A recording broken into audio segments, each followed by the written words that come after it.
Still muted. I am still muted. Yeah, hello. We've got our new kit hot off the presses. Yeah, let's rate this bad boy. Let's see if he's going to be good, going to be worth the time and farming effort and gear later on. Let's just see if this is a good character. Okay. Same joke second time. My mouse was actually in the way, but this says synergy. I love this version of CG. I love how they do this. It seems that for this kit reveal, we got denial version of CG. We got the, please don't use him with Veers and Stark, man. Please, just let us make another Imp Trooper that isn't. They're straight up almost just, like, boxed into a corner here of, like, yeah, okay, good. So we have denial CG to start.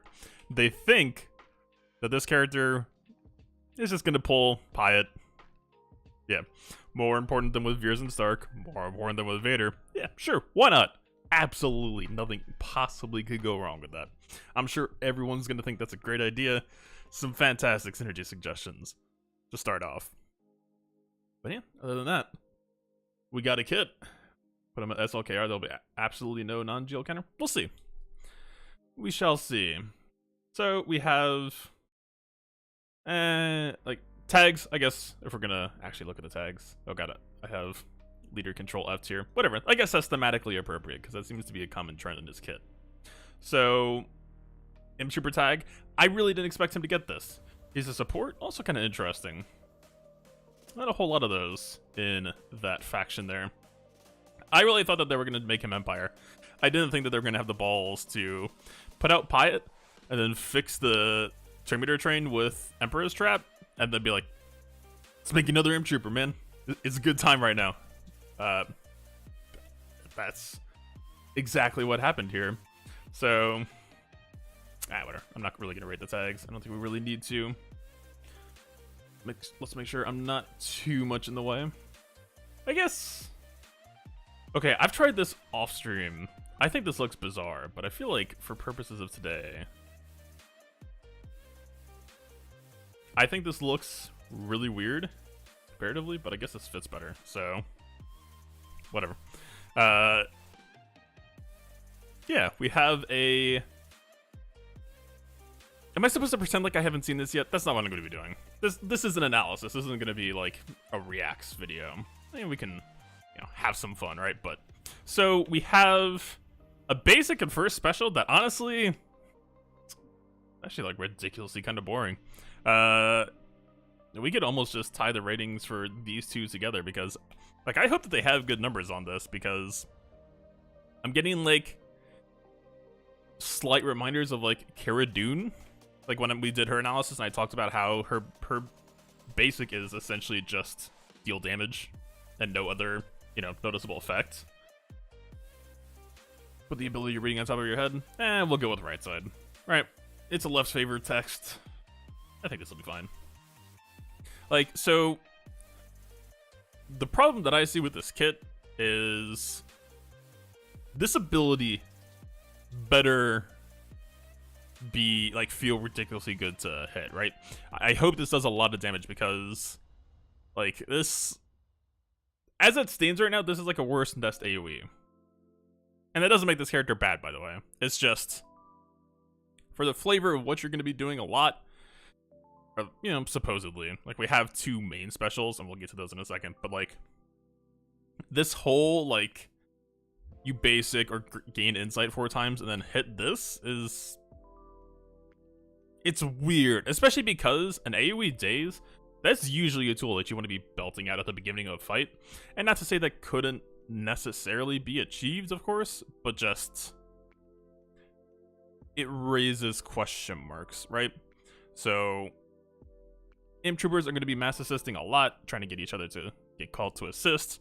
As of right now, pretty much almost in the entire faction, I think this is going to be the worst assist candidate you could possibly get. Stormtrooper, better assist candidate. Range Trooper, range is also just kind of deal damage. So, but again, really just depends on damage numbers here. I hope his basic and special hit hard. Because yeah, otherwise pretty whelming. So let's just put this in right off the bat. We're gonna say this is the wrong text to be on. Let's grab.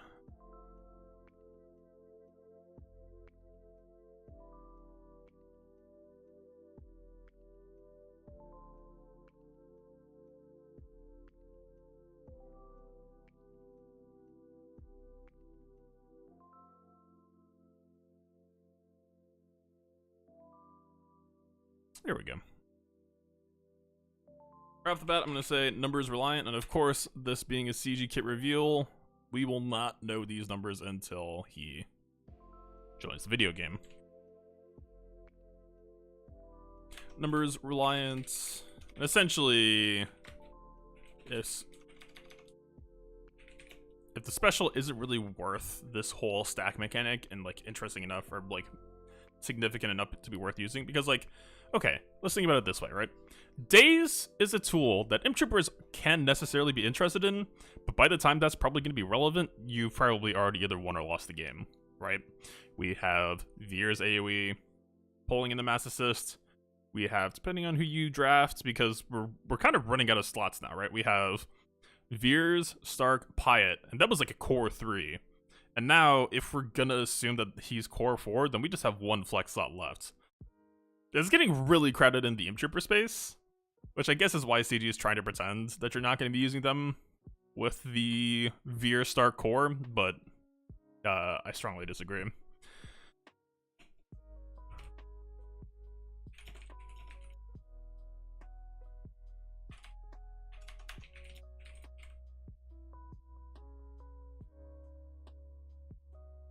Alright, so this is kind of my judgment here, right? There's concerns. At least with Kara, right? With Kara, it was like, okay, you're probably going to be running her with Rebels, or probably going to be running her with Scoundrels. So, as long as you run her with those core factions, her basic will do something. In this case, I was just like, yo, this basic straight up just does nothing. Like, you know what? Like, you're not going to be using his basic on his turn, so you would need, like... If we assume Subversive Volley was going to do a lot of damage, you would need Veer's Mass Assist gives you 1, and then Pyatt, like... If you plant Pyatt on Gideon, then you're guaranteed a second one with a chance for a high roll 3rd. And then from there, you don't really have a whole lot of accessible ways, aside from, we'll get down to the other ways that he can gain them later, but like, I don't know that we have a whole lot of ways to forcibly, like, you know, get that basic chained a bunch here. So we'll see. We'll make a judgment call on if he has enough to, you know, hit that 4 stack at a time in the fight where it's going to feel relevant. Same thing here. I'm going to call this numbers reliant, and AoE Daze hitting late feels extremely awkward. Yeah, we need to be rating these. What am I doing? It's the whole reason I'm here. AoE Daze always has like some amount of floor. I am not a fan of this conditional resist being for leaders only. So like, let's use Rebels as an example, right? So let's say that's a situation I honestly wouldn't ever really take imp troopers against, you know, Raid Han. But so let's say that that's a situation, right? A lot of counterattack punishing. If you feel like you're in a desperate situation, or you think you could pull it off, if your imp troopers are excellent, you will daze Luke. You won't daze Han. You won't daze Chewie. You won't daze Chewpio. You won't daze C-3PO. So this, of course, it depends on the team, right? Like, Bounty Hunters are a faction that's gonna just have a boatload of leads. Scoundrels, ironically, I guess, just as... they wish that they had this problem. The Scoundrel faction wishes that this ability would be hitting them harder than it is, but it does not. Scoundrels are sorely lacking leaders in almost any respect. Jedi, kind of, like, you know, Bastila, Grandmaster Yoda, GK, the Luke variety flavor of Jedi. Like, I mean, to me, like, literally every bounty hunter has a leader tag, right? So that seems like the clear call out, but Imp Troopers against bounty hunters, for a lot of the part, didn't really need help in that scenario. So I don't really know how much I really... Like, you were already winning that matchup as long as your modding was correct. So I don't know that this really reads anything to me. I would rather this, especially with this being a potentially, you know, locked until later in the fight move. I prefer this just can't be resisted. I know that, I mean, conditionality, they're trying to give him flavor. He's an anti-leader character. It's fine. It's just, it means that we're going to be shoehorned into trying to give him potency, unless his base potency is excellent.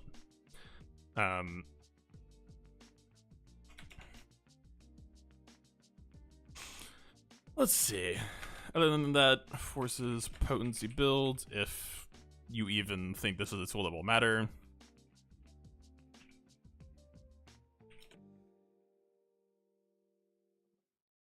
Overall, depending on, I would say this probably gets like a 6 or 7 out of 10.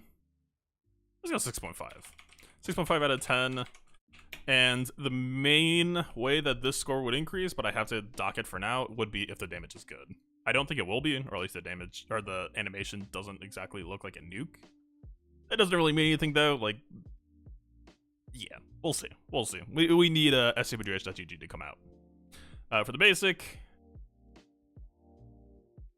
I'm just gonna say like 2 out of 10 from text, and then like, you know, room to grow if that special ability is actually like anything. Because otherwise, if this dude's damage numbers are like, if he's on like, let's say a 140% basic, because Imp Troopers cannot really be given huge damage ratios, that's just another part of the problem that they've, you know, backed themselves into corner design wise, is you get so much stacking offense. Pia gives you offense up, Emperor's Trap gives you easily anywhere from like 100 to 200%. I would actually say closer to the 200% now, based on a special that we haven't gotten to yet. Yeah, it's just Jawas or soft counter. True. Yeah, I would just say so far, these first two abilities were kind of like a rough way to start off reading his kit. Not the end of the world, for reasons that we'll get to here in a second. There's a lot to be happy about here, but just this just kind of felt to me as like a really, really weird read. And honestly, that train doesn't exactly break here yet either. So we have Darksaber Lunge, which also, I think this might be one of the most simple abilities that we've had in a while. Like, if we just compare it to, like, I mean, Jin Urso and Sabine, Zalbar was more of just, like, I taunt, and then if I armor shred you, then fantastic. But, like, I guess they're just, it's almost like a thematic theme, right? The Sabine had a Darksaber strike, and it read the exact same text as this, so that's kind of cutesy. But I would, wait, Jin isn't an armor shred. I don't know who I'm thinking of then.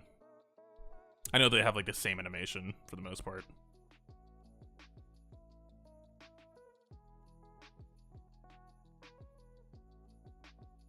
I guess it's mostly just Sabine. I mean, the Darksaber twins, so fair enough. I would also say like this ability is kind of numbers reliant. I'm saying this because if you think about how Imp Troopers are approaching a fight, this armor shred, especially because of this second special, which we'll get to in a second, I think puts this ability in a really awkward spot. Because this armor shred could absolutely be a tool that helps you get that early first kill, which would mean you want him slotted early in the turn order. And as we're about to get to in a second here, this dude's gonna be going last, no questions asked. Sabine's animation looks rougher because of the effects. Yeah, she's an old character. I'm not really gonna dock him for that, you know. But yeah, like extremely simple ability. You deal damage and you inflict armor shred. This kind of underwhelms me as well. This is like the rough part of the kit. And again, like so far we're 3 for 3 on like we need to see a better damage ratio to really feel good about this. Right? It's like, what do Imp Troopers generally like? We like to see team buff generation, mass assist generation, or just generally good damage output. Like that you don't really care about a whole lot else. That AoE daze could be a fantastic tool, but it's not available at the start, so it doesn't help where you would want it to help. It's just not using this ability unless you need the ability shred. Wow. Truly a helpful take from CG. I'm learning already. Yeah, I mean, I would predict that, like, you're probably going to be hitting this around the time that you're going for the second kill, and it's fine. You're already kind of snowballing at that point, so you more than likely don't need it, but there are maybe some situations where, like, it gives the Imp Troopers a tool that they didn't really have access to before. That could help them in some situations, you know, whatever, right? Like, let's say Bosk is already, like, the overkill target, but, like, let's say you're just up against some, like, God Bosk. You just don't feel like you have enough damage to chew through him. If you're on more of, like, a budget Imp Trooper setup, that could certainly happen. This kind of helps hit you there, like, it just gives them, like, some big target hunter levels of reach. So I'm gonna keep the numbers reliant for sure. And I guess I should clarify, when I say numbers reliant, I mean, like, damage ratio. Which, like, of course, again, because of this being a CG kit reveal, we don't know what his base offense is, we don't know what his ability ratios are, we just don't even know at all, like, what realistic amount of damage to expect from him. Because, as a rule of thumb, Imp Troopers aren't allowed to have much base damage because they get so much otherwise. Nice to have awkward timing in turn order. Actually, let's just make these 2 lines.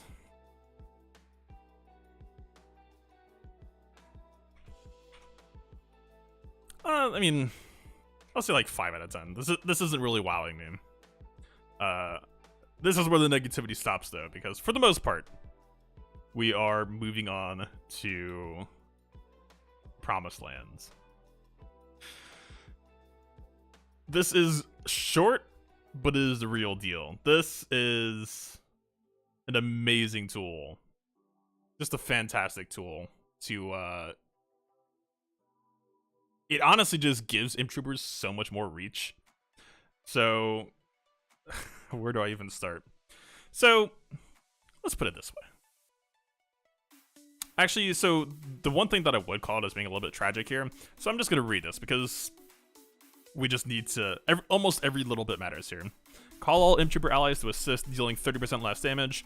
The damage penalty kind of expected. All units lose 100% turn meter, which can't be resisted, then allies gain 25% turn meter. An amazing reset button. Outside of matchups where you're like fighting a Galactic Legend, this is essentially a hard reset for you where you will go first. I guess, not that Padme was exactly a team that you're gunning for, but Padme is immune to turn meter manipulation, so not really relevant in that matchup. But for the most part, I don't think you were ever really gunning for Padme anyway, so no love lost there. And then we have this functionality that CG seems to be doing more and more, kind of like a rally effect. Tanks, you know, get their taunt. Attackers, interestingly enough, they don't gain the offense up buff, they just get a straight up offense modification, which I think this is incredibly important. Let's get this text off because I was in the wrong message. This is not going to be a 5 out of 10 ability. You know, so if you're in a situation where you needed to, like, let's say you're taking some counterattack, you needed the last slot to be a tank. I still think that generally Imp Troopers are going to be gunning for damage. But any tool that forces the tank to retaunt, specifically, I want to call out that this isn't faction specific that I can see. You can essentially, like, this is a fairly plug and play friendly ability. It's insane. Like, a lot of I almost said Pyatt, oops. I did say Pyatt. A lot of Gideon's kit from this point on feels really, really plug and play friendly. 100% protection up? Nope, these are hard stat adjustments, it looks like. And the 100% protection up doesn't even have the 2-turn clause, so I mean, like, this is just a fantastic ability. This, like, if this was just mass assist, like, you could not run. Honestly, so this is the funny thing. CG trying to pretend that this isn't going to be run with Stark and Veers. This mass assist call was honestly actually already going to give your team a full turn meter reset anyway, because the whole team is gaining turn meter per mass assist. This was already essentially, let's say, actually, does he assist off this? He says call all allies to assist, not all other. So he actually might be in the pool. I was going to say this should be about 60. Well, let's see. Let's say we call 4 others. We would call 1, 2, 3, 4, and then Piet hits 5, 6. So that's at least 60. 70 if he jumps in. Like, that's already a pretty huge turn meter swing. And then, of course, you have, like, Veers potentially making a buff. Whoever the last character is, it could be, like, if it's Range Trooper, you have a 50% chance to generate an 80%, 70 to 80%. Like, so this was already, like, this was already basically going to guarantee you get your turn. But this turn meter reduction, which importantly can't be resisted. I'm really glad that didn't make this, like, leader specific like the Days was. It's fine. If anything, I would say this kind of cheapens Stark Zeta. Like, Stark Zeta had a lot of potential value, especially since the turn order rework, where, you know, you were kind of constantly taxing teams that automatically tried to game responsive turn meter. This kind of cheapens Stark Zeta a little bit, I feel like. Not to a serious degree, and it's not always going to trivialize it, but, I mean, you're completely hard resetting their turn meter, so... Yeah, I mean, slight clunkiness. I would honestly prefer all units lose 100% turn meter and then you mass assist, but that would honestly almost be a little bit too much, right? Because then you could reset turn meter, then just give your team the 80%. You would almost essentially just be going twice over them. So that's just like wishful thinking in terms of wanting to see a broken ability. It's good that they didn't do that. As fun as that would be, it's good that they didn't do that. But yeah, so this turn meter reset also kind of matters, specifically because of Piet's kit, which I guess I can't really bring up here, but essentially with Emperor's Trap on Piet's kit, we're getting ramping turn meter, stacking offense. Well, the turn meter doesn't ramp, but it's like just constantly hitting turn meter.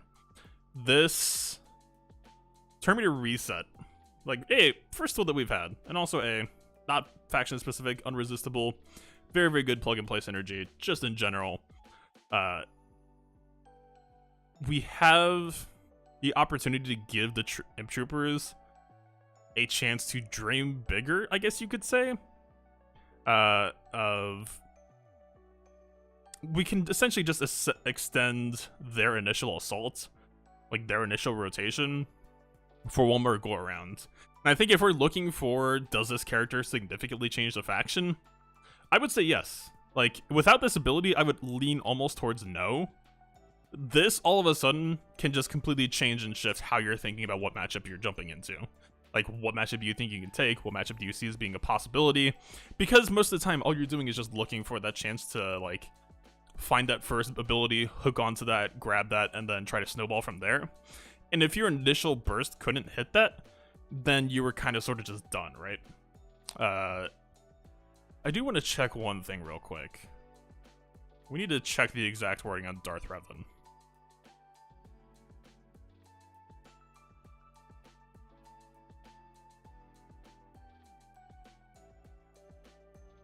Okay, so this actually does matter a lot. Sith Empire is immune to turn meter reduction as well, and immunity generally, not generally, pretty much always takes priority over can't be resisted. So, even in contexts where, I don't know, it's not a great tool against Sith Empire, potentially. You would mostly just be doing this for the mass assist at this point, which, it better be an important one, right? It's like, you better be using this to pick up Bastila. Even then, not really doing you a ton of favors. Like, it depends. It depends on if they have Ferocity up. If you're able to get this in before Ferocity is established, then you're fine. You're perfectly happy to see this. It depends. Yeah,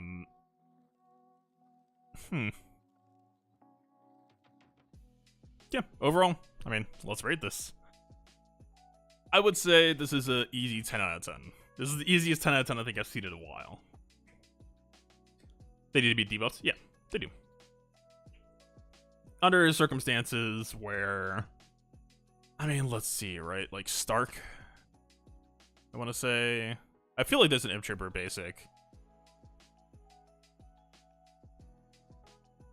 Yes, Stark does defense down. So potentially, like, if you're sticking to single target, then maybe just the person you're trying to kill doesn't have Turn Meter removed. That maybe like sets up a like awkward precedent. But again, if the Mass Assist finishes here, then you're kind of fine with that, right? Because you're resetting the rest of the board. You're taking at that first target. It's actually not that bad of a way to finish, right? I think it works okay.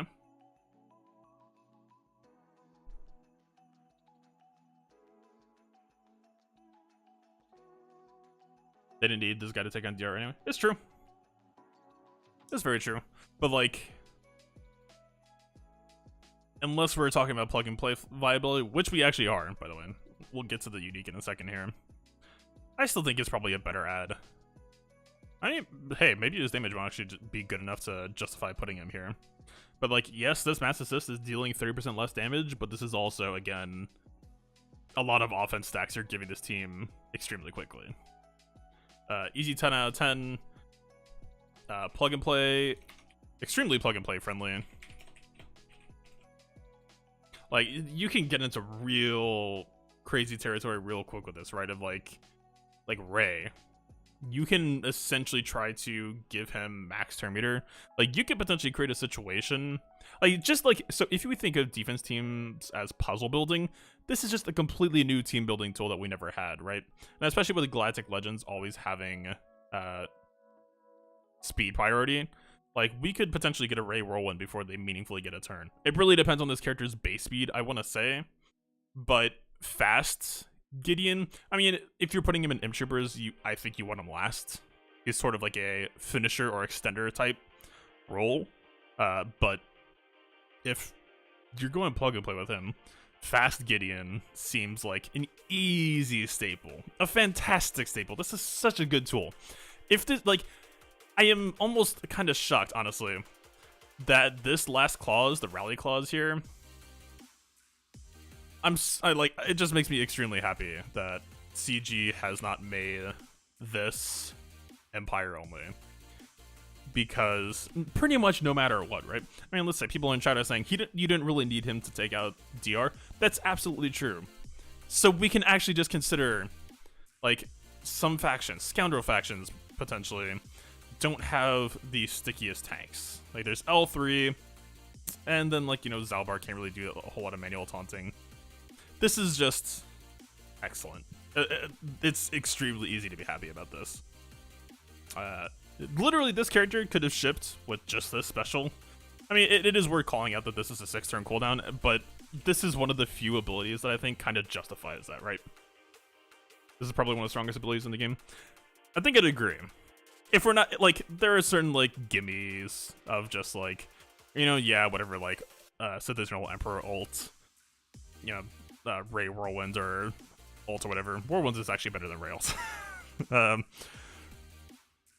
But those also have conditionality around it. This ability is just like, hey, like, even, okay, let's say this character is 110 base speed. You're still gonna want to try to sneak in your best speed set, potentially just try him on the team sometimes. Like, that is just still a thing that can happen. Like, just...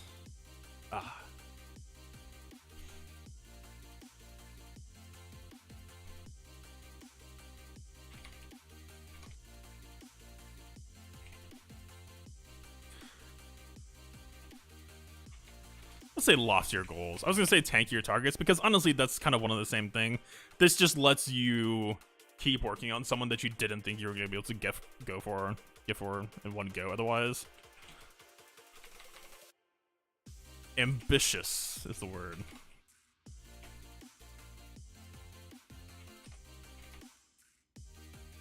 And by the way, so this Mass Assist combined with the attacker allies gain 50% offense, this is essentially like 120% offense swing. Yes, it's excellent. This is such a good ability. And honestly, also, you could very easily, like, so if you want him to be in the speed role, I think If you try to use him like 3-star, gear, whatever, gonna be a little bit awkward, gonna be hard to find that speed, especially really depends on if he has speed gear and where they're located. But I mean, like, you'll have them picked up at gear 11 before the plus 20 at gear 12. But this, you could very easily make this work at 3-star. Like, this is a character that I think has a lot of room to be used straight out of the gate. The lead, we might as well talk about it.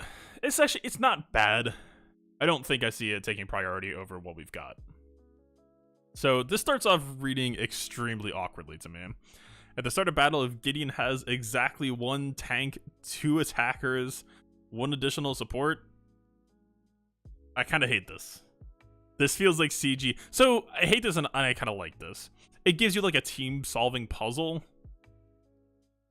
but it feels like CG dictating your team building. And also the payoff isn't honestly even that big. It's not bad, right? Like, we tend to see a lot of leads now that are like, allies, let's say Ray lead, Padme lead. It's like, yeah, 50% health to light side allies. This is kind of in vein with that. And it is a fair share of defensive bulk. But to me, as a faction, not to say that Gideon couldn't try to change that, you're not trying to trade hits. You're not trying to slug it out. Gideon's unique could potentially change this. But even then, right, it's not even about necessarily damage taken, but also you want your team to stay clean. You don't want to give them a chance to control you. If you get hit with an AoE daze, or even just like a stun or 2, or a daze or 2, or, like Asajj, give her a chance to go, it's generally going to go south real quick. Talking about the, let's say jangly bounty hunters, Night Sisters with Asajj, yanking all the buffs off and just ripping away all your turn meter. So they are making a promise here, and I'm not sure how confidently I feel about it. Whenever an enemy with the leader tag, we have basically all of this text surrounding leader punishment. I want to jump down here first because this feels like the big crux of what you would try to argue around, which is you have a revive. And it's not a bad revive either. It's a 50% health and protection revive. Again, kind of roughly competitive with like a Jolie, and it happens automatically. And you gain permanent offense as well. It's like we have some natural insight gain for enemy turns, but again, kind of the same concern for me. Imp Troopers don't want you to go. When Imp Troopers are happy to take a matchup for the most part, like you can let the enemy team sneak in here and there, but for the most part, if this is happening, unless your Imp Troopers are like, crazy relicked out, if an enemy with a leader tag is taking a turn, you start sweating. So it feels a little bit awkward, right? Like, think about how Imp Troopers trap, or Emperor's trap. Imp Troopers trap. That's the more accurate answer, or the more accurate name, I say. Emperor's trap, you make that. You always make that. And it sets up the mini game of what the Imp Troopers are doing away, which is don't let the enemy team go. Keep your train going, keep the murder train going, and run away with the match. And it lets you do that even harder. This is like a weird opposite of that. And it's such a small thing to gain. If we assume Moff Gideon's going to be sitting on 2 insight, then it's basically you do this to hit twice before you can use your AoE.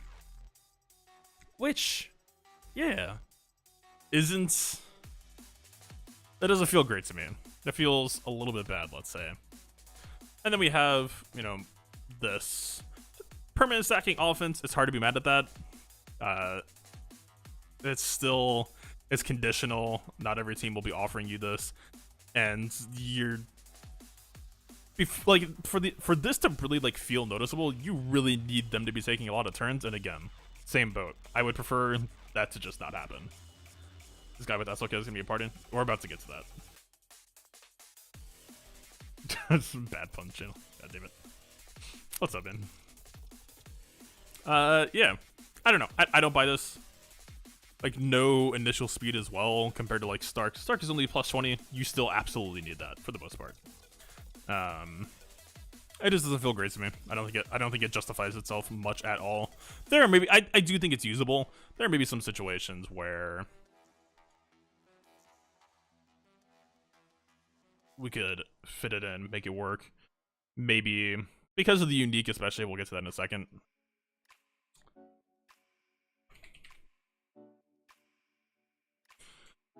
How do I want to put this? Very few number, or let's see.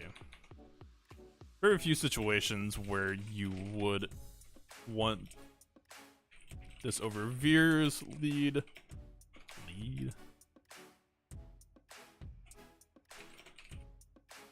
But they do exist.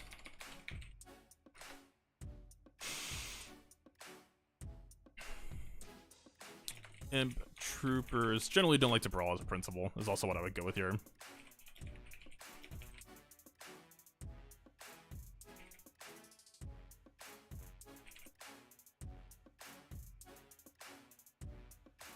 So this is a very awkward rating, because there are tools in here that are certainly plenty strong, you know, that auto revive once for each person. It's difficult to be mad at that. I'm gonna skew a little bit low still, because I think you have to treat it as trying to compete against stuff like Veer's lead, and I don't think it really earns that slot. I think I'll go 6 out of 10. The lead isn't why I'm excited here. We'll get to the exciting part, I guess, right now. Let's wait for a little bit. Do you give an example or two where his lead is good?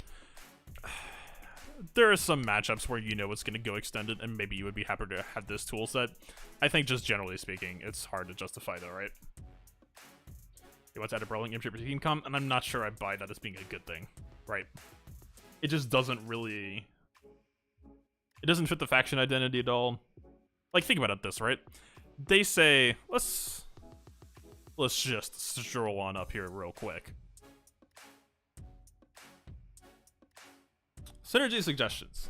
Admiral Pyatt. They're pretending Stark and Veers don't exist. Fair enough. Let's work under their assumption, right? Admiral Pyatt's stacking offense mechanic resets the first time anyone takes a turn. An enemy takes a turn. And they're saying, yeah, Pyatt wants to be in this slugfest team that isn't going for control. Like, you know, there is some small cute synergy of, like, Pyatt does the death mark on ally and wants an ally to die, and then they'll come back. It's cute, it's fine. It maybe tries to set up Pyatt as a bigger finisher because Pyatt will be getting stacking offense. He would assumedly try to hope to get, you know, the 20 stack big 300% offense payoff, and maybe you're hoping for like a big AoE finisher. It's a different flavor of team. I don't think it's necessarily unusable, but does it compete with Veer, Stark, Pyatt, Gideon +1? And I don't think I see that. I don't know, like, would I rate what this team could potentially be as a 6 out of 10? I don't think I do. Like, it does feel like a little bit low, sharp, but I'm rating it solo because I don't see it being something that you would reach for most of the time. And in that sense, that's kind of a failure as an ability. Yeah, actually, okay. Actually, I want to take that statement back. It maybe offers you a tool that you won't need most of the time, but could still feel good to have. It gives the team more flexibility, and that can never be a bad thing. They're trying to make imp troopers less of a one-trick pony. Again, though, I'm just not sure how easily that's going to be achieved, right? It's weird. It's hard to say. And, like, there's just so much in imp troopers kits that just, like, they have... I mean, it's part of why this team was so fun, right? Everything was streamlined to be designed around Veer's lead, giving you 10% turn meter when they gain a buff, that I think will just start to feel a little bit hollow, right? Without it. Like, range trooper, right? 30% protection to the team and gain retribution, that's 20% turn meter. Admiral Pyatt. He takes a turn and gives everyone offense up, 20% turn meter. Also pretty good. General Veers. AoE mass assists. That's... out of box, we'll say that's 40%. With Pyatt, you're looking at like 60. Yeah, it's just... what team is that going against realistically? That's also my concern. Is like... are you ever really going to see like a Django lead bounty hunter or a Darth Revan and be like, I really want to let them go for... let's have a good, honest fight. We'll brawl it out, and I think we'll come ahead in the end. We got to get to the unique because it is painfully relevant to this conversation. That there is a scenario where that could matter, but the thing that this unique isn't. Let's just okay. I'm gonna make my point after we get to the unique. Let's just do that extremely right now, because we gotta talk. At the start of Gideon's first unique encounter, he inflicts demoralize on all enemies until they're dead, he's dead, or the fight ends. So. Also, very importantly, can't be resisted, of course. With an ability like this, it never could. Minus 50% offense to the team. Minus 25% critical chance to the team. Minus 25% critical damage. Irrelevantly, it does not stack with other debuffs, but Imp Troopers as a whole weren't really trying to do that anyway. So, that penalty doesn't really mean much. Also, very important to note immediately is this is not faction dependent. You toss Gideon in, enemy team's damage. This is like a permanent trail lead almost. And also, for the most part, I think with a precedent set like this, if you're not shoehorning him into a Imp Trooper kill team, you're probably going to want Gideon fast, and you're probably going to want him extremely tanky. You're going to need that extra beef. I like to see a Queen Amidala. If they were going to do a GR Galactic Legend, I could maybe see it. I don't know. Galactic Legends for certain factions are just kind of clunky now because they hit kind of the big guys as other event formats. This guy with SLK Array. So we have SLK, who is critically immune for the most part on the team very frequently. We have Ray, who would absolutely love to see you have a hard time dealing damage to her. Would absolutely love to see that. She could not be more thrilled. And you could even try to stick this in with something like Vandor Chewie. I don't think that's quite kind of like exactly going to work out, or like you would need to try to make that setup where Vandor Chewie has lifeblood, and that's extremely rough. And also in a Ray team, like Moff Gideon has to be defeated, and Ray does nothing to help. You would have to be like full-blown tank Gideon build, and even then, right? So I don't know. It's very compelling, and again, I want to like hammer home. That's the exciting part of this kit to me, is tools that we've never had in the game before, that are unique, that are powerful, that get you thinking about like, ooh, we can work with this. This with Queel, L3, and Vandor, Ray lead, possibly. I mean, we do have extra ways to make L3 taunts. And I guess it is kind of funny at the idea of giving Queel, like, what is it, 200 protection, I want to say? 100%. But still, like, that isn't going to affect the stat share, but it's going to make Queel harder to address. Again, though, IG-11 doesn't really... I mean, IG-11 getting protection up, I guess, is actually pretty funny. Assuming, I assume that the healer tag is going to count as support for this. I assume. Onto JML, unkillable JML. JML just doesn't really have defensive tools that kind of make this matter. I mean...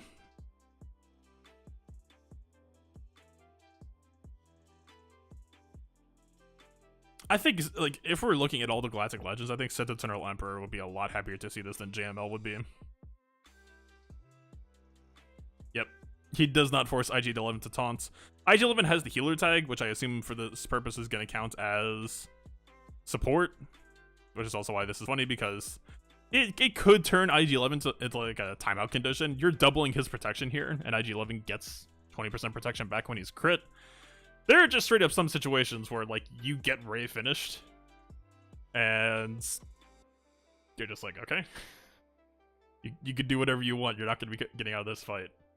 Like, he could very easily, like, time out Jedi or something, I think. With the right modding in the right circumstances. It sounds kind of fun. Like, he definitely is working on the side here, as I think it doesn't have to be a Galactic Legends power hour, like... You know, maybe you could fit in with, like, Sith Empire as well. Because this, you could try to, like... This gives you a tool to try to, like, undo the downsides of ferocity here. Right? Like, It could work. It could work. There's like, but this is the thing, right? A lot of situations to just want to try him and see, like, it just changes an entire matchup dynamic, and because it can't be resisted, which is critical. Yeah, when this dude hits a team, especially on defense, you will know, you will notice, and you will have to, like, he will change the way you think about that fight occurring. And I think that's badass. I think this is just, it's really exciting. This to me is like the exciting part of Galaxy Heroes, where like this just feels like a very, very nice team building update almost, or something. The unique with the good tank with Watt Tech makes me think of L3, honestly. Watt L3, like your biggest solution there was either brute force damage her out or bring something like an isolate or fracture. So that you kind of close down the brute force alley with this pretty quickly. I don't know. I mean, if you like Ray Watt L3, you would need a second tank, so you would need to go Gideon plus one tank. That's still not bad. A unique with a good tank with Watt Tech. Yeah. Ray Zalbar L3. It could be Zalbar. Zalbar's kind of happy to work with Gideon. It's still like, I don't know. And I would almost say Zalbar with Demoralize is almost counter synergy, right? Because Zalbar is waiting for teammates to get chunked. And this Demoralize will kind of make it hard for that to happen accidentally. Yeah, Pepper, she absolutely cannot really protect him. You can work around that with a tank build on him, at the very least. And, like, also there's arguments to say for, like, if you're going for him, then that's time spent where you're letting Ray do her thing, and that's kind of nice. At the same time, though, I think it's also extremely worth remembering, though, Ray also does not protect dark side characters. So even if you let her go to ults, which isn't game-ending, by the way, so you don't even have that as, like, a checkmate, you still have the issue of they could just be like, okay, like, go chill. Oh no, I can't hurt your light side units for a little bit. I'm just gonna scoot on to the left here and let's deal with this here, Gideon. And teams are kind of fine with that, I think. It might buy you some extra time, though, where you get to her whirlwinds. And that can matter sometimes, unless you're up against, like, GBA. Vander's passive damage reduced from the other team in addition to the 50% offense. Yes, my biggest concern there would be, that's why I was saying you would want to have Lifeblood on him, is because then that damage reduction would be permanent. Unless you do that, at the best, you're just like hoping for like the crit damage to stick on him, which can happen sometimes. I've used that in GAC before. How'd I split the 10? I mean, so me personally, I'm basically going to give you a cop-out answer either way. So, you're either going Veer's lead, Stark, Pyatt, Gideon, plus, I would maybe probably say Range Trooper is a personal favorite of mine. I know some people prefer, like, Snow Trooper, and maybe Death Trooper has some... Yeah, Deathmark is still an excellent tool. Or you could just stick with the existing Imp Troopers we had, which were perfectly okay, which was just Veer, Stark, Pyatt, plus, you know, let's say DT Snow or Range Snow. Or just like, you know, we have the 3 core Imp Trooper damage dealers, and you would pick 2. Just whatever fit the bill best. Because there were situations for all 3 of them to matter. If you're going to stick with that old team, I don't think you make a new team with Imp Troopers. I think you take Gideon very happily, stick him in another team to just completely mix up the opponent's strategy. I don't look at this, and I don't think like suddenly like, ooh, Magma Trooper and Stormtrooper are going to become this new team. I don't see it. I don't see it at all, right? Like, I would much rather... I think Gideon can do a lot more damage than trying to resurrect some weird B team. It's just... Magma's toolset is so narrowly specific. And then, like, Range Trooper really kind of wants and needs to be in with a Veer's team. Especially now with Veer's Pyatt, Range Unique just has a whole second life as just a turn meter generator when it hits. Arnold did the Magma and Storm second team narrative. Magma has never been relevant in my time playing this game outside of a very specific scenario where you're fighting Scion. When you're fighting Scion and Malik isn't on the field. Like, I know Magma Trooper is the thing that he liked to bang the drum about, but like, he showed Magma being used against Sith Eternal Emperor without Malik there. So, yeah, I don't know. Yeah, I just don't think you would need to give the rest of the Troopers a much more significant faction update for the most part. Like, there are cutesy things you could say about, like, the ramping offense over time, and then, like, fucking Stormtrooper Zeta, 40% offense for each defeated Empire ally. But, like, what even is the damage ratio on Stormtrooper, right?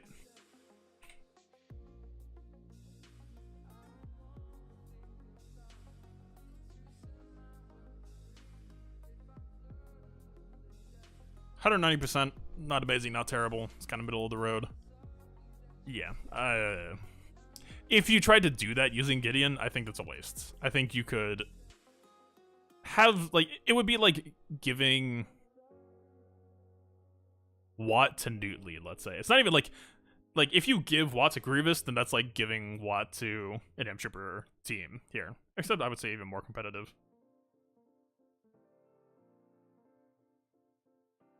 Yeah, this is either IT or plug and play, 100%. Let's rate this bad boy as well.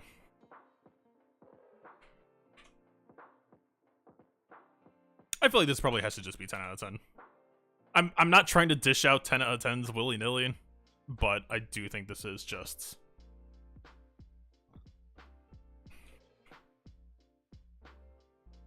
Again, the fact that it's not faction specific, it is just a permanent modifier in the battle until it gives, you know, the enemy a condition to satisfy. I think that's just... I would like to see more effects like this start to come into the game. It just gives the character a huge, noticeable, immediate impact.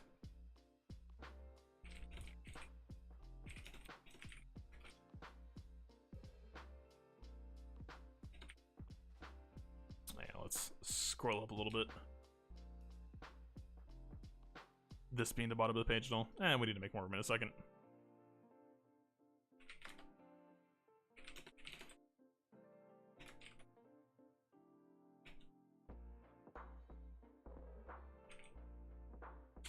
Okay, so one thing I actually would say is this is actually... When Imp Troopers have a fight go well for them, this doesn't actually do anything for you. I think that's kind of interesting. This is, I would almost say, like a safety parachute. Like, let's say you pick a bad fight and things stop going your way, then this means that you won't get punished as hard. I think still most importantly, this has nothing to do with their ability to control you. And that, like, getting hit by, I don't know, like a Django missile, which is like, that's not even how the fight plays out, right? You would have to get to Django's second turn, and if you get there, then you're already, like, done for. What's a good example here? I guess, like, a Bosk mass assist, if they've got, like, the Bosk TM chain set up, that could kind of matter. But even then, like, think about it this way, right? Like, in the BH fight, Bosk stun, Boba AoE, Django, Flamethrower stopping you from getting turn meter. These are all the concerns. Getting killed sucks, but it's the control that leads to the death more than anything, potentially. Sith Empire. Also the same concern. You're either killing them or you're being killed. You're not gonna say, boy, this minus 50% offense really helped me get through my team getting completely feared and then debuffed to death and then shocked and staggered to death. And then Malik rolled to death and we're stuck on Malik now. Right? Like, you're not really problem solving there. So it's incredibly powerful for that team, but I don't know if that's really going to change the nature of that fight. Again, kind of a safety parachute. Can matter situationally. It really depends on the matchup that you're bringing them into, though. And, like, it might open up trying to go for some stuff like fighting against CLS, maybe. Still feel a little bit iffy on even saying that. Right, but, like, you could try to just, like, double speed stack Stark and Pyatt. Pyatt is usually supposed to be the speed leader now. Like, Pyatt passes to Stark, who gets the train continuing.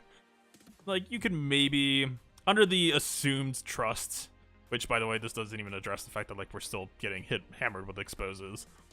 But, like, you could maybe just try to take that Han initial shot to the face and work with it. Still doesn't help you with the fact that CLS is getting turn meter every time you hit someone, so CLS will just be interrupting you constantly, and that's gonna feel terrible. Like, I don't see that matchup changing at all. So it's like, maybe you take a little bit less Grievous damage, but Grievous doesn't even care about that minus 50% offense. So, like, minus 25% crit damage, you will feel that, but not really relevant to Separatists.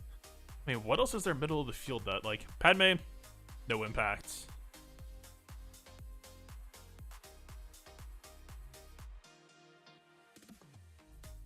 I mean, Mon Mothma, I feel like Imp-Troopers are already fairly comfy with, outside of maybe like a scenario with Baze. Baze could bully the Imp-Troopers fairly effectively, if it's a good Baze.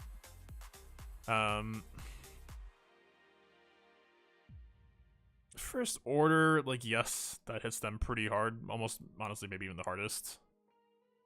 But again, I don't really... I guess unless you're trying to shoot for, like, a weird, like, Hux lead, like, you're just trying to... You just decide, like, alright, turn meter or nothing, man. But, like, Huxley would almost be a situation where you think Gideon lead instead. I don't even know if I feel right saying that. I don't even know if I agree with that. I don't know, man. Huxley can just put some ridiculous damage on you real quick.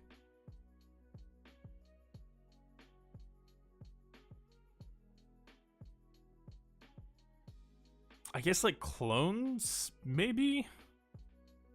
Could matter. Like, Night Sister's not really, most of the time it was Plague that would do you in. JCR, again, their damage kind of comes more from exposes. The minus 25% crit chance adds some RNG there, but, like, you're not running crit avoidance. I mean, this actually does open up the potential for some extra crit avoidance, or, like, even, you know, dipping back to Rey. Like, that is impacting, like, a Vader's chance of getting a good Cold Strike on you. But for Imp-Troopers, I just,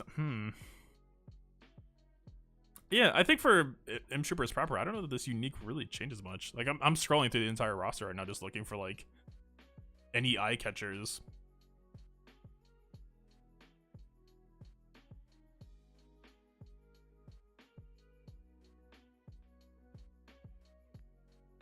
I don't know, if it was going to matter, it'd maybe have to matter against, like, something like shooting for...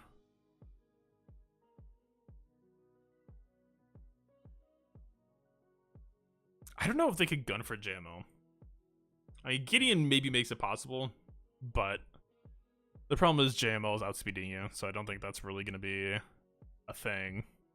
Like, you're getting hit with F-Lux no matter what, they have Criminy no matter what. You would have to have a DT opener to even, like, start that conversation, and you're most likely going to be ability blocked. Yeah, I don't know. I don't think I really see this mattering.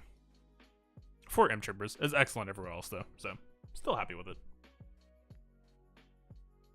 You really like him in a Rey or in a Scoundrel team? Yeah. Other teams are really happy to pick this up. This is extremely helpful to a lot of other teams. Do I rate this a little bit lower because it doesn't help Imp-Troopers?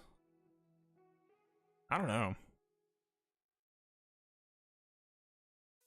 Maybe. Because, like, this being a 10 out of 10, this is good everywhere. Like, literally everywhere. No matter what, this hits. This. Now that I'm thinking about this through a little bit more, Imp-Troopers are kind of just like, what are you doing, dude? Like, maybe the real demoralized was the enemy team murder that we did along the way. Like, yeah, sure. You'll stop them from hurting us. Meanwhile, they've never taken a single turn. Good job. You're doing your part. Counter GL counters, that's pretty much all this unique is. And that's useful. That's extremely useful. Yeah, I think Rey, Kylo, potentially Sith Eternal Emperor are the main places this he will hit. I don't see him working that well for Jedi Master Luke. I mean, you know, you do make JML lead significantly bulkier, I guess, but I'm not sure.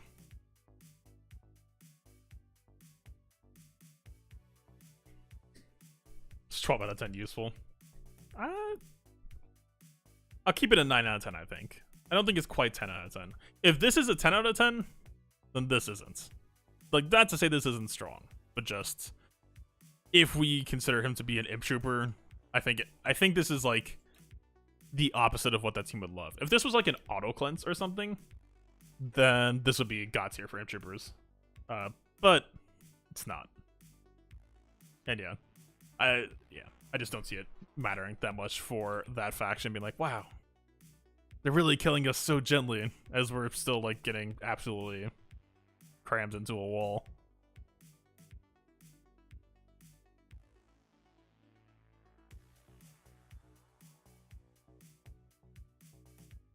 All right, I guess we could do the rating up here, but whatever. I think it's just time to go for the full judgment. And it's really funny because like we've given him like not even that hot ratings for most of this, but I think this character still feels like a 10 out of 10 to me.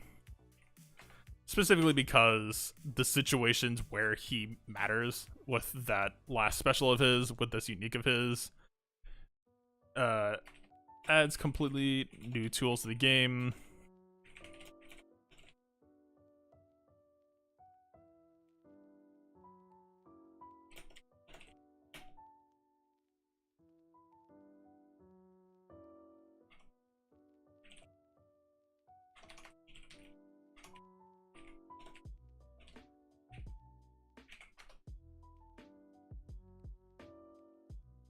I mean, it's messed up, right? Because, like, the special and the unique are... You're never mad at that. But then the part where he actually has buttons that he presses after he does that first special, it's just kind of like, what are we doing here? Overall...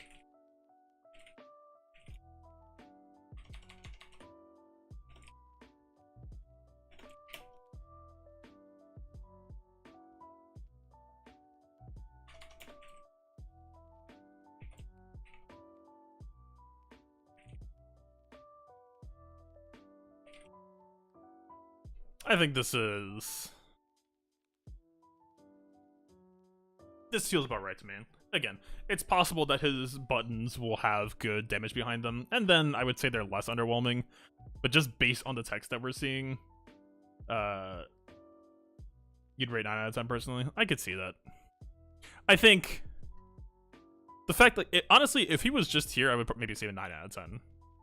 But he has this entire... He's burning the candle on both ends, potentially working with GLs.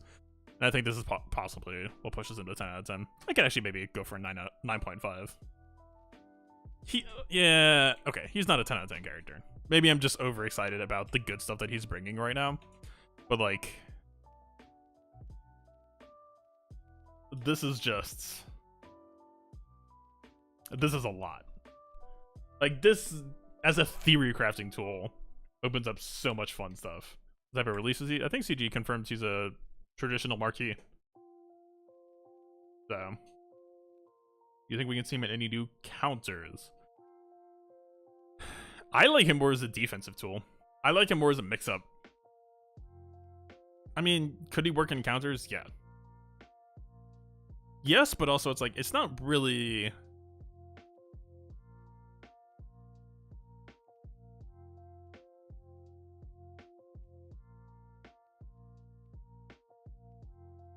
The thing that this would say for counters is, if we play this fight out again, but I get priority, could I do it better? Or like...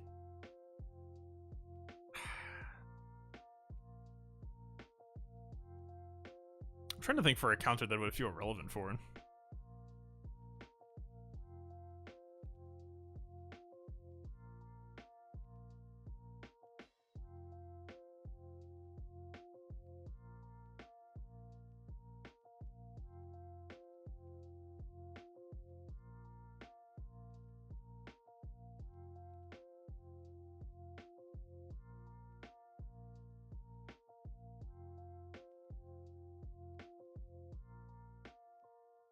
I don't know.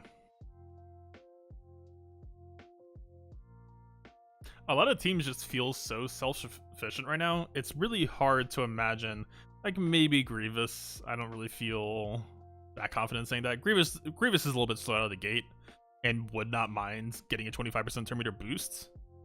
But he already kind of had that with BB-8, if you wanted that, and that still wasn't even that worth writing home about. Of course, BB-8 doesn't cut enemy team damage in half, or arguably a little bit even more than half.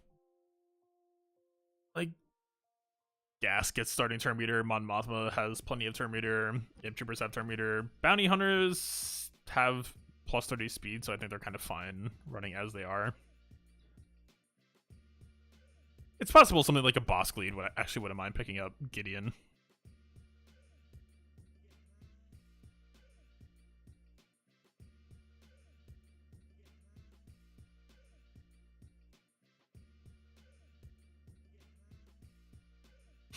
So, Trey lead was something I kind of thought about, and maybe they wouldn't mind the pickup either. The one awkward caveat that Gideon's unique, I believe this minus 50% offense should not stack with enemies getting buff and losing for 50% offense. I don't actually know that for sure, because technically Trey lead isn't a debuff in the sense that like they don't have a red icon over them, right? It's just a stat modification. If this stacks with that, it's actually kind of a sick pairing, right? Because Treya gives 40% crit avoidance, then we have minus 25% critical chance, minus 50% offense, and you would get minus 50% on top of that. Why wouldn't it? Isn't it a debuff? I'd be really curious to find out. If it does, I think that doesn't sound bad at all, and that could actually open it just a like strong new potential super teams, where it's just like, all right, at the start of this battle, you do absolutely nothing to me. Good luck. We gave everyone crit avoidance arrows were like minus, oh god, what? 25, 65. You're 100% crit avoidance, basically. If you give everyone CA arrows, if you've got the CA collection to field that, you're kind of just chilling. Sith Eternal under Atreya? It's possible. The only thing that I would say it's not possible is there's still the concern of keeping Gideon alive. I would also be really curious to see what his base stats are, because he is essentially just a huge, like, protect the leader, or protect the VIP, essentially, of... It really depends on how self-sufficient he can be. Because, of course, like, his kit doesn't have any self-sustain, aside from lead, but, like, we're not really talking lead here.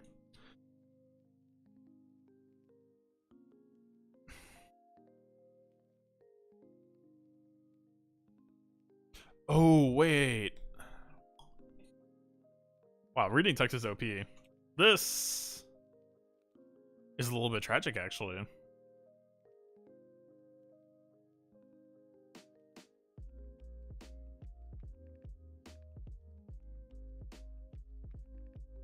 This is a JKL style effect. I was so focused on the shiny that I maybe skimmed past that. I think this is going to hamper his usefulness.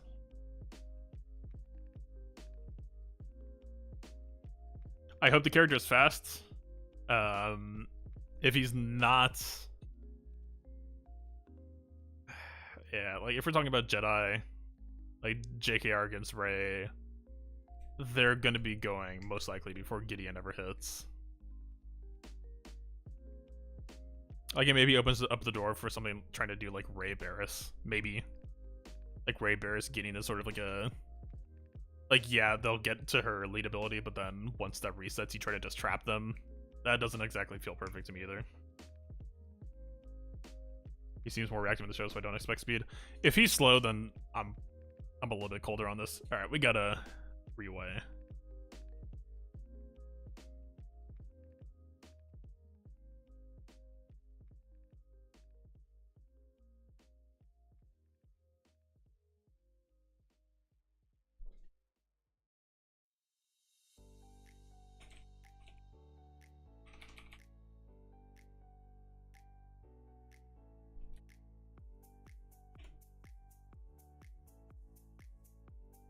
Man, like, when I first read this ability, I thought it was just like, you bring him into battle, they're just demoralized.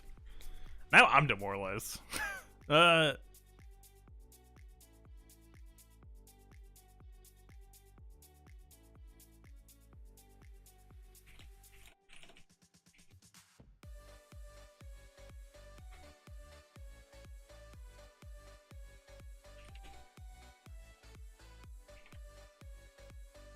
So like this is such an awkward position to be in suddenly, because like outside of Supreme Leader Kylo, like even if he's 170 plus speed, it doesn't really matter, right? There's so many speed leads now. There's so many TM sources. Like Kylo only gives him 30 as well, so he would need like 180 plus to really feel good in that slot. Or he would need like a Watt Tambor speed line. Watt has 187. Like if he has that, then it's like okay.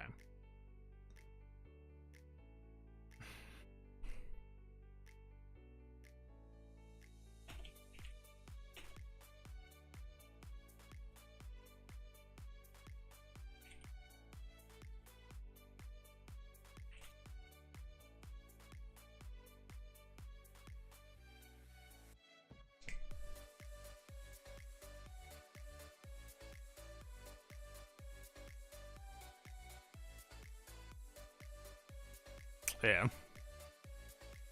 It's also just a little bit too easy. So, yeah. Like, let's use CLS for an example, right? I was looking at this thinking, like, okay, you're nerfing their damage immediately, so outside of, like, stuff like a CLS with Chupio, like, Expose Bomb, you're really just hampering people's abilities to go for the kill on him immediately. That's not the case suddenly. Like, a JKR team could very easily just, like, sneak in one side strategic advantage, pick up the kill on Gideon. Again, depending on how tanky he is, like, do that before Gideon's even got a chance to go, and you're pretty much set. So,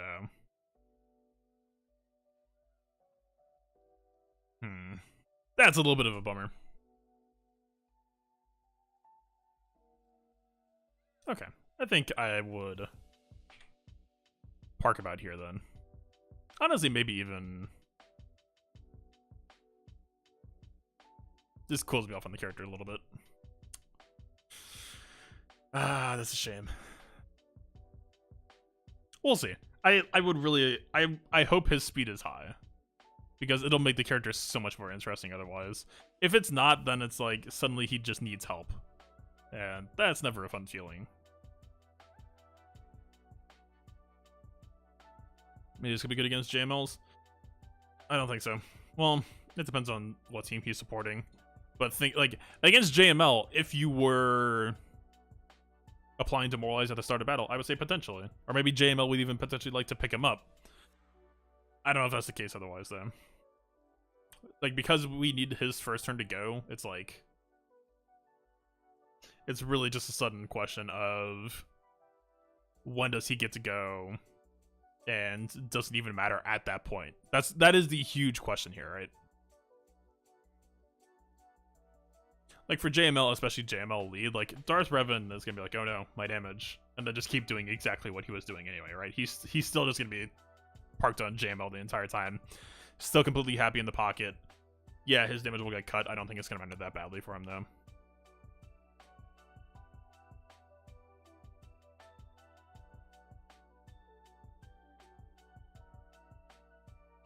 He go greater of your Stark lead? Yeah, I think so. Like, this alone, I think is very, very incredibly useful for the Trooper faction. So like this, I'm still leaving this as at a 10 out of 10. For me, he was like a high 9 or a 10 out of 10 character because he had that double threat, right? He seemed insanely good as a plug and play flex in a lot of teams that would just like immediately like, boom, your damage sucks. That could still happen. We don't know that for sure, you know, like Watt weapon tech strategies. I think that he loses a lot of value as a defensive play. Offensively, could still be relevant. Very, very relevant. But defensively, I mean, hey, Thrawn lead, right? I mean, it depends on, you know, AI priority and all that. But he gets debuffed at all. He gains turn metered. He goes immediately. You get demoralized. That fits. That works. It works very easily. So, bit of a bummer. I wish I hadn't seen this. I almost wish I was still ignorant, but it wouldn't have been a good analysis if I just didn't know by the end. I made the mistake with Jedi Master Luke, actually. I didn't realize that Luke's ability cooldowns were reduced. I thought it was just saying that it gave him some cooldown reduction when he ulted.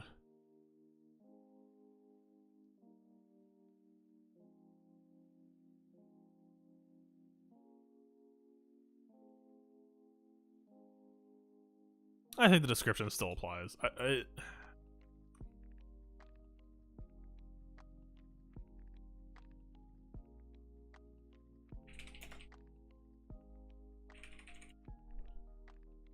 There are going to be some teams that can get Gideon a turn consistently, and I think in that case, the defensive question will open up. Or if he's just like ridiculously fast, you can just slap him with your fastest speed set, and he'll matter. That's also possible. But otherwise, ironically, the team that's going to have the easiest time getting him to go is Imp Troopers, and we just talked about how little Imp Troopers would care about Demoralized potentially.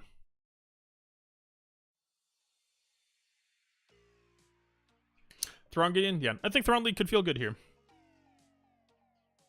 Can debuffs be evaded? In what circumstance? Like, what are we talking about here?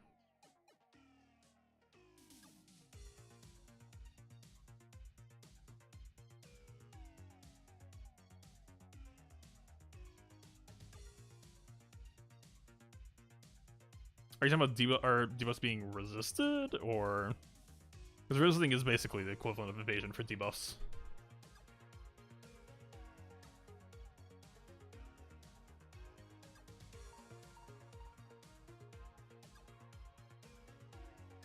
So I guess the good example here would actually just be... This might be black screen. We'll find out. Nope. Okay. So let's use... CG tends to do this a lot, and we don't really look for it because they just tend to do it pretty automatically. So if there's a move that doesn't do damage but debuffs, they tend to toss in this attack can't be evaded more often than not. So like, let's see. Wrong Empire. This attack can't be evaded. Let's walk on over to Fuzzy Fuzzy. Can't be evaded. Debuffs can't be copied, dispelled, or evaded. Yeah, this is just... CG tends to do this in kits a lot. I'd assume for the most part it's just to stop like 2% dodges from occurring. Yeah, lot basic DOT application. Doesn't do damage, this ability can't be evaded. CG, it's just something CG does a lot.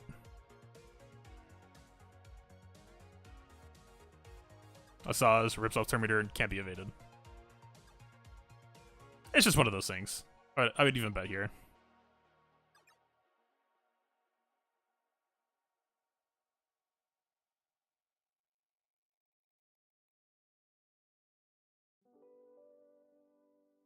I guess can't be resisted is effectively the same.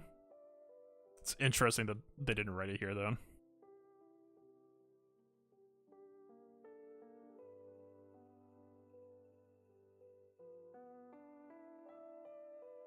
But yeah, I mean, you get the point. Basically, so the reason why they say that, Thrawn, for the kit here is... Think of it for purposes of cleansing, or for purposes of like Boba Vader looking for an extra debuff to targets, or for the purposes of... I mean, debuff copying isn't really... I don't even know if that's in the game that much, if at all. I mean, we have buff copying, of course. Fulcrum, GMY. Oh, debuff copying applies to like Savage Opress.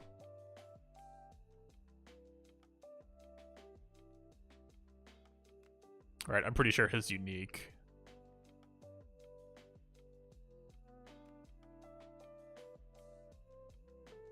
Yeah, this is, I would assume like gains those debuffs as effectively copies, so they're saying like you can't strip that off. Not really relevant, but that's the scenario I can think of where copy matters for debuffs.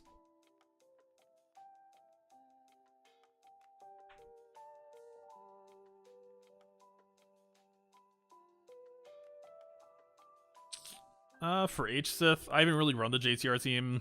Just honestly, the biggest issue with the JTR team is if you're in a competitive guild, Heroic Sith just dies, and the issues get rewarded before you even get a chance to collect. Yeah.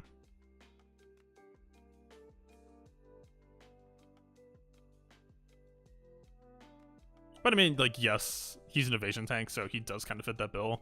I would still think JTR would be a better fit if you're in a scenario where you could use that. Yeah, I mean, all in all, wait, shit, what am I doing? Let's wrap this up.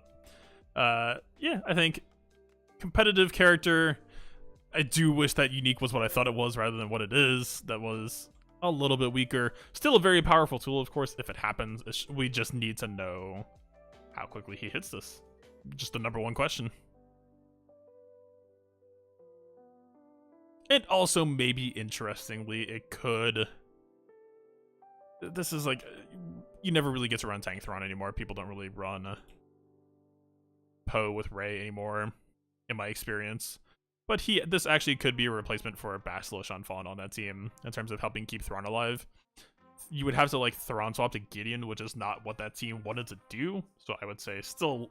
Literally, like, if we didn't have to give him a turn, everything I was saying would be true, it would just happen automatically. The fact that we have to get him to go is unfortunate. We need to see his speed. We need his speed now. I demand it. We'll see. Other than that, I'm excited about this character. I am personally working in my M-Troopers now, so I am more than happy to see him having an M-Trooper tag, giving that faction some more support. I think I'll be having a blast with them in the upcoming GAC season, and I think a lot of other people will be as well. If you haven't finished your Paya yet, you might be soon. Yeah. I think that's most of what there is to say for this character. We'll see. I mean, you know, stop by the Discord, discord.io/theplaybook. I'm working on getting the Nightbot commands hooked up for that. We'll be good to go by the next stream. Yeah, we'll be looking at his speed, we'll be looking at his ability ratios, just trying to get a better feel for what this character is actually going to be doing. Because we've got the effects, but we don't really know performance-wise what he's going to be bringing to that table there. So, yeah. Alright. Thank you everyone for stopping by. I will be going live right after this for Legends of Runeterra grinding. Playing a new deck, if you watched that before and found that a little bit boring, I was playing a super slow control deck.